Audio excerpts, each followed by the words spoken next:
Hi, my name is Bill Arnold. You know I love a good story, and I really wish that I knew who wrote this story, but I don't. But it's just too good for me not to share it with you. So just kind of sit back and enjoy this story. It's about being too busy for a friend. One day a teacher asked her students to list the names of the other students in the room on 2 sheets of paper, leaving a space between each name. Then she told them to think of the nicest thing they could say about each of their classmates and write it down. It took the remainder of the class period to finish their assignment, and as the students left the room, each one handed in the papers.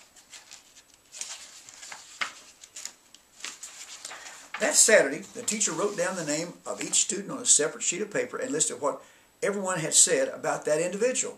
On Monday, she gave each student his or her list. Before long, the entire class was smiling. "Really?" she heard whisper.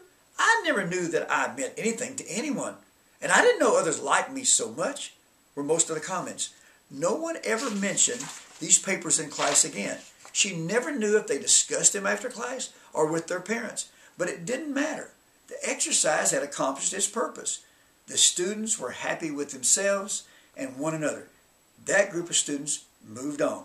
Several years later, one of the students was killed in Vietnam, and his teacher attended the funeral of that special student. She had never seen a serviceman in a military coffin before. He looked so handsome and so mature.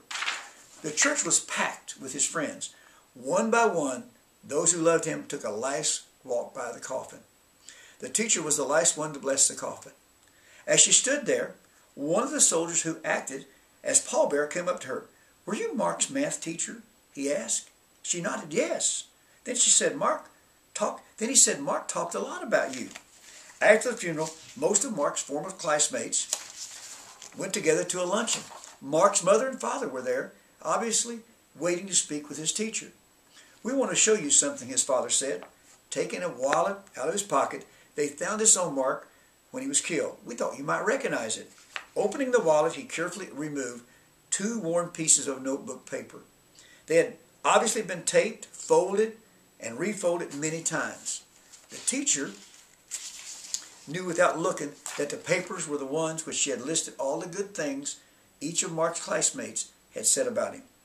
"Thank you so much for doing that," Mark's mother said. As you can see, Mark treasured it. All of Mark's former classmates started to gather around. Charlie smiled rather sheepishly and said, "I still have my list. It's in the top drawer of my desk at home."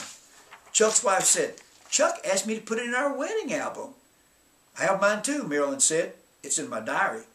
Then Vicky, another classmate, reached in her pocketbook, took out her wallet, and showed her worn and frazzled list to the group. "I carry this with me at all times," Vicky said, and without batting an eye, she continued, "I think we all saved our list." That's when the teacher finally sat down and cried. She cried for Mark and all his friends who would never see him again. You know, this touched me so much that, I just want to never miss an opportunity to tell someone how important they are in my life. And that's the reason why when my grandchildren were born, I wrote each one of them a letter telling them how special it was that they were my grandchild. And I've asked their mothers not to have them open this until they're 18 years old, because I want them to be able to relive that special moment when they were born into my family, and how excited I was, and how much I love them, and how I hope nothing but good things happen in their life. Now, if you enjoyed this story, sign in again at commonsensesuccess.net to hear some more exciting stories.